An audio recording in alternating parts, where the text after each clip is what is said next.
So this is not just showing what my favorite stamp is. It's discussing why I like stamps that I like. So I went through 1/12 of my albums, which is three albums, and that's 1/12. And it's just the letter A to look through stuff that I wanted to pose as my favorite stamps.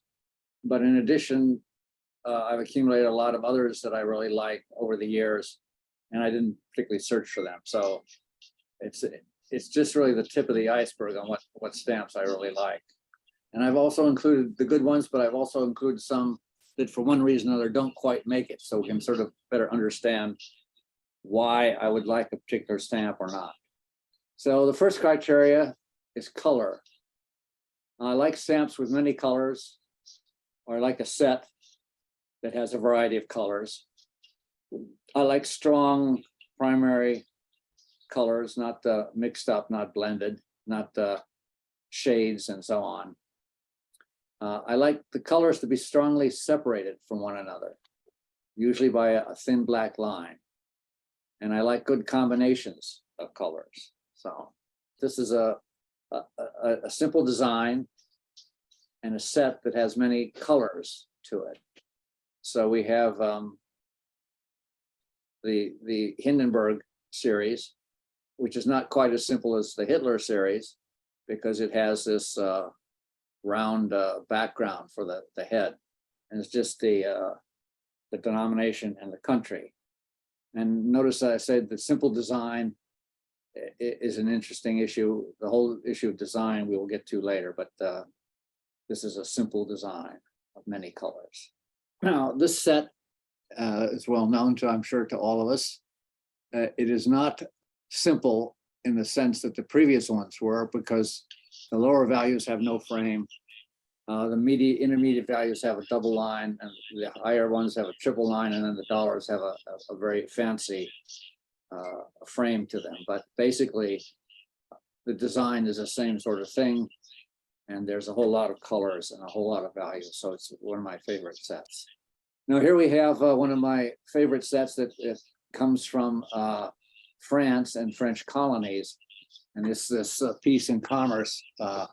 Navigation and commerce, sets that exist for many of the French colonies. And again, a nice variety of colors, but the design, from my point of view, is a little bit too busy.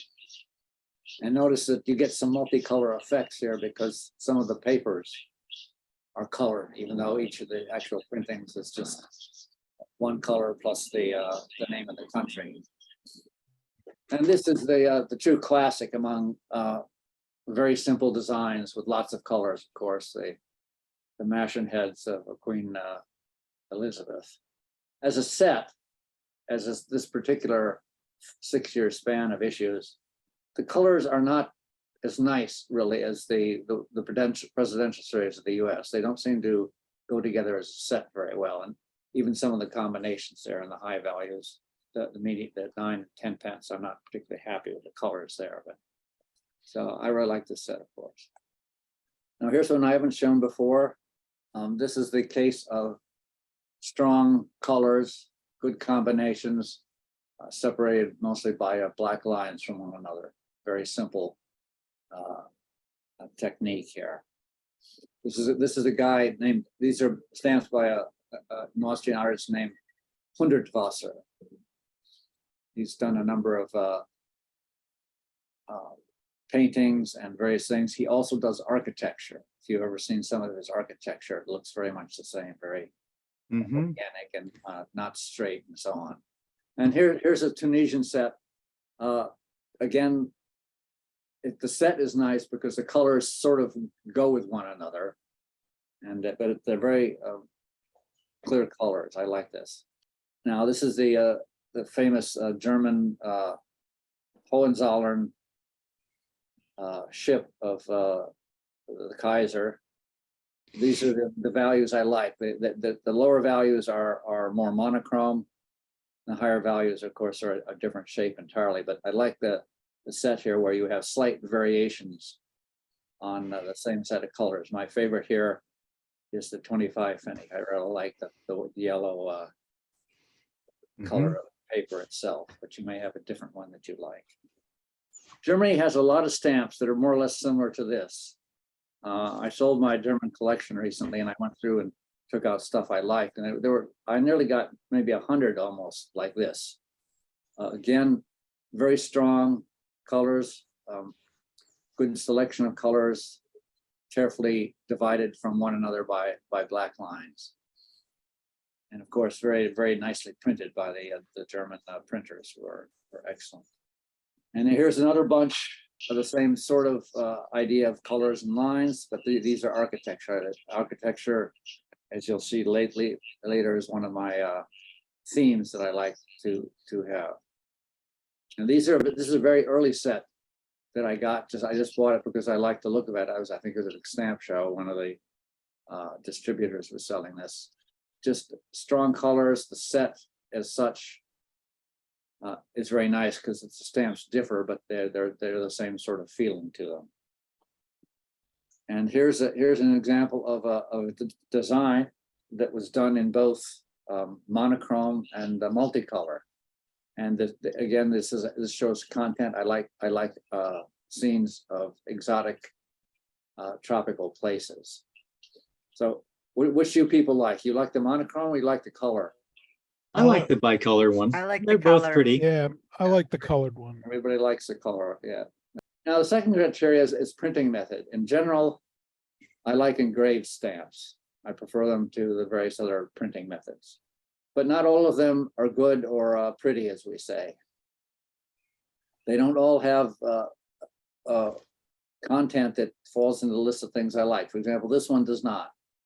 It's a nice design, but it's not one of the particular themes that I like on the stamps. But nonetheless, it's a very, very nicely done stamp. This entire the late Hawaiian Islands issue is very good. Of course, the quality of engraving and printing varies widely here. You can have some stamps that are engraved, but they didn't do a good job, or they didn't print it well, and it doesn't have the same effect as a nicely engraved stamp does. These are two of the stamps from the Nauru set, in which the design is very important to me. The bird stamp, as we'll see later, a lot of the stamps are very, very busy. But this one is very simple, and it's got a lot of open space there with behind the bird and so on. And just the details are at the edges. And this stamp with the palm trees, I really like because the clouds there in the background are dark. You don't see that very often. Usually it's the reverse, like it is on the 4-pence stamp. So, and it looks almost like the trees are being blown in the wind or something. It's a very interesting presentation of a stamp. So these are some of my favorite stamps, really. Here's just a regular head of the monarch, simple stamp, but I like the design. It's nice and even. The circles and the scrolling is not overly done, and so on. So I have a particular affinity for this particular design, which you'll find on a lot of colonies. And here's a very similar stamp. I like the first three values, the 1, 2, and 5 cents, same design. Very hard to find well-centered copies. And the one at the right, the 8 cents, 8.5 cents, not as attractive. The lower values are symmetrical top and bottom, whereas this one has a different design at the top and the bottom. And the one above from South Australia is basically the same design, but somehow it doesn't work as well. I think because there's too much lettering at the top and the bottom. And the face is slightly different. The design of the face is different. It doesn't work quite as well as the one on the Nova Scotia stamps, which I think is one of the best designs of Victoria. And here's the modern British stamps, some engraved stamps with different designs, but very nice, interesting topics. This one are bicolored engraved stamps. Why is this set somehow not as attractive as some of the others we've seen? And I think it's the fact that the center pieces are too complicated. There's too much going on there. These are very small designs, obviously, and you have to look carefully at them to see what's going on. And I think they've overdone that. Well, here's one from Mozambique, which is Latin American. And again, too busy. it's nice in that the frames on each of the stamps are individually different. I think really only the 2.5 cents with the sailing ship is nice because it doesn't appear as busy as some others do. Here's the North Borneo set, which has a variety of interesting designs. I like the alligator, but the frames are very different from one another, and somehow they overpower what's shown on the stamp. So that doesn't work quite as well for me as I might like. You know, the Belgian Congo is another one of these countries that issues some nice pictorial sets, but I sort of like the elephant, but the others are unclear. Now, this is one of my favorite, definitely one of my favorite sets. I'm sure you're all familiar with the Trans-Mississippi issue. I don't have the $1 or $2 yet. I'm thinking of splurging and finishing off the set, but they're quite pricey. This set is very nice, even though it's monochrome rather than bicolor. The designs are not too busy. There's space around them. You can see what they are for the most part. Of course, the $1 with the cattle, a favorite of many people. I like these sets of Portuguese colonies showing Vasco da Gama, and particularly because of all the ships that are shown in here. I think my favorite is a low value, a nice big individual ship there. I'm not particularly happy with the angel stamps, but other than that, they're nice. It's a nice series. Now, here's a set that you maybe not have paid much attention to, but as a set, it's very nice because it has all these animals, and almost all the designs are interesting and they're different, and they're not overly crowded with the information in them. Now, this one we've seen before. I think Alan started us on this particular one, the Bosnia-Herzegovina pictorial set. One comment I will make about this is that these are very detailed engravings, and the engravings are done very densely so that they look almost like photographs. And I'm not sure that I like that. We'll see in a few minutes, there'll be a couple of engraved stamps that are not as detailed as the engraving in these stamps, and I sort of prefer that. It shows the fact that it's an engraved stamp a little more clearly. Now, here's another Austrian pictorial set. It's not as good somehow. I don't know why. I'm not quite sure why. But some of the mountain scenes there are very, very beautiful in my opinion. Here's a set I particularly like. I guess I like this one because of the oval text framing the scenes. It's unusual. You don't see that very often. And again, that the drawings are not overly busy. What There's was that, another Stanley? Austrian set, this time with one of my themes is I like planes. And these have some interesting scenes with the planes flying over things. Now, what do we think of these ones?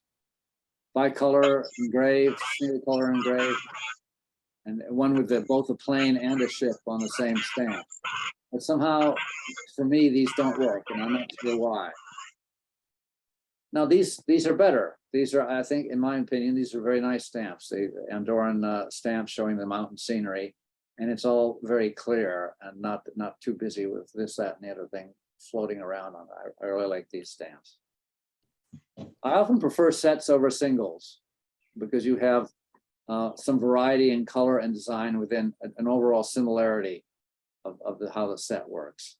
So we have here just different colors. I like this Italian colonial set with the strange, is that a ship with wings on it, or what exactly is that? I'm not sure what that is, but it's an interesting texture to the stamp.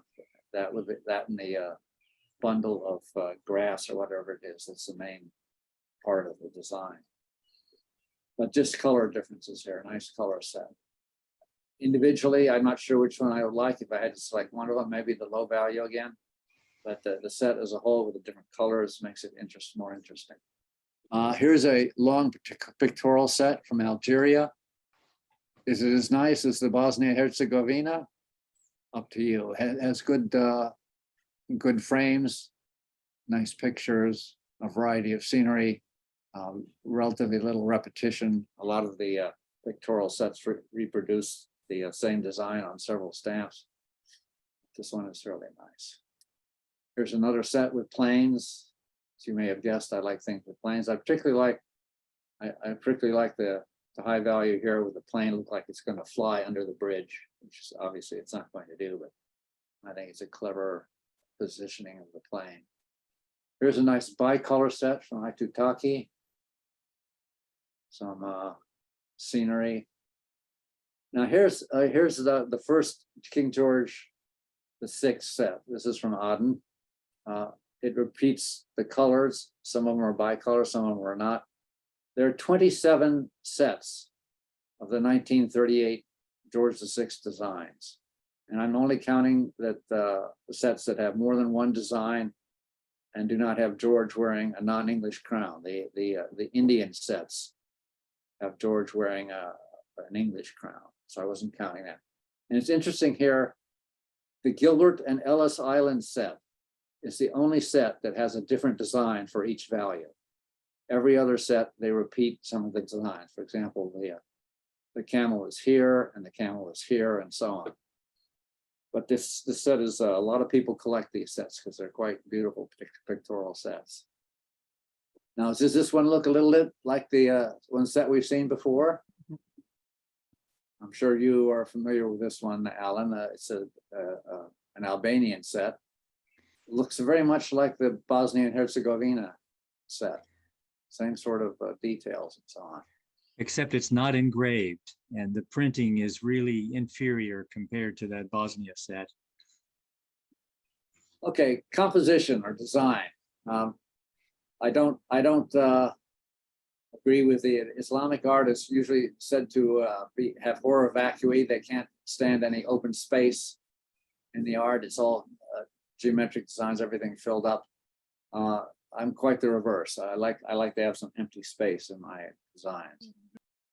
All right, the fourth criteria is content, and these are the various subjects that I like. I like stamps with aerial views, animals, Antarctic stamps, architecture, bridges and aqueducts, exotic scenes.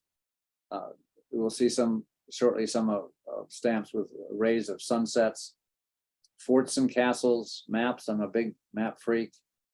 Mountains and mountain climbing, propeller-driven airplanes, zeppelins, birds representing flight, scenery in general, especially aerial views, which I've already mentioned, tall ships and sailing ships in general, and trees. And we'll see some examples. So this is the one I mentioned about the engraved stamps that doesn't have extraordinarily detailed design. I particularly like the C3. All the lines, almost all the lines are quite clear what they are. They're not excessively detailed. You can see the lines in the background of the sky there, and the plane flying over the oil well. I like both these stamps. Here we have a propeller-driven plane flying over an exotic scene. The color, I'm not sure I'm entirely happy with the color, but it's a beautiful design. Here we have a canal zone variety, and we have both a propeller-driven plane here and a sailing ship on an exotic palm beach somewhere in the canal zone. And this is a whole bunch of stamps from French Africa, showing an airplane flying over native scenes with palm trees and exotic topics of one kind or another. All very nice. Here's a British one with a plane flying over a very small island. Here's one set in the Arctic rather than the tropics. The propeller-driven biplane flying over a dog sled. Now here's, I mentioned earlier the rays of the sun. I think I've shown this stamp before. It's got a tall ship down here, some kind of ship over here. We're not sure what. We only see the top of it.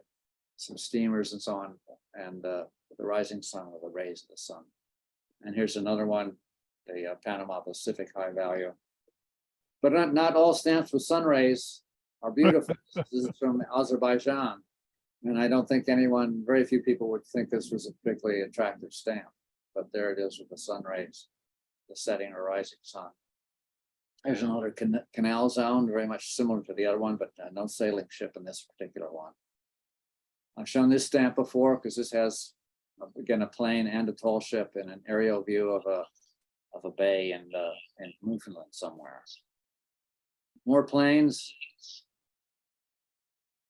This is a nice stamp of the Great Wall of China with a Chinese plane flying over it. Now, tall ships engraved. Here's another entry from that Hawaiian set that I particularly like. Very nice, clear, not overly fussy frames and everything.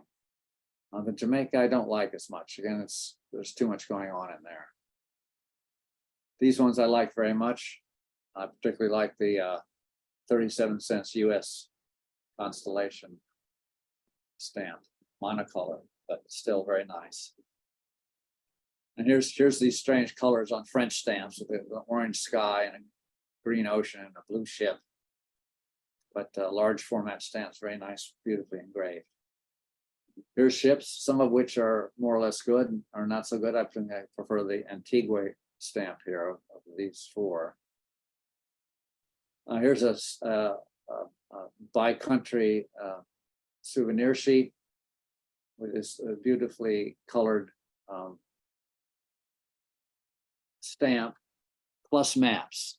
There's a map in the stamp and there's a map on the sheet, both of which I like. And beautiful colors. The colors of this stamp very, very much please me. And it's fairly realistic. It's not like the French stamps we just saw. This was at one point my candidate for the best, my favorite stamp. I'm not sure that's still true, but it's a beautiful design, nice colors. Here's one example of mountain climbing, French mountain climbing stamp. I also like stamps of places I've been. So these are pictures that reflect the stamps. This is the Pont Alexandre III in Paris. Here's the suspended monorail, the Schwebebahn in Wuppertal in Germany. There's another French. I like the stamp with the bird flying over the inscription and so on. And that's a picture of this, not quite the same scene. It's not, I wasn't flying in the air when I took the picture. This is one I just like. I guess it's an aerial view and it's a pleasing scene from London. These are some pleasing landscapes. I hadn't realized this. I didn't remember that the British Post Office had issued a set of stamps with watercolors by Prince Charles. I like this the scenic series. This isn't, I don't have this complete or mint, but I love these high value US international airmail stamps. I'm not sure which one I like the most, but almost all of them are very attractive. Sad they don't put good designs like this on the low value stamps. Another modern set from the United States, beautiful scenery of wild and scenic rivers. It's a recent set. Some of the Canadian high values are very, very nice. Mountains, water scenery. I like the high value here where almost all the stamp is just the water here, and then the details are just sitting at the top there. Someone designed that very well. Of course, I like that hotel in Quebec. This is an interesting set that has not a frame with details in it, but has these various symbolic things surrounding the queen in these various poses.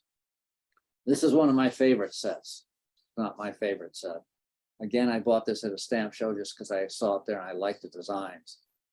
Birds of various kinds, colors very strong but varied, but obviously a single person designed all of these stamps for this set so that they have a certain similarity to them, but the beautiful variety of colors and scenes and so on. I've shown this one before. This is the German scenery set.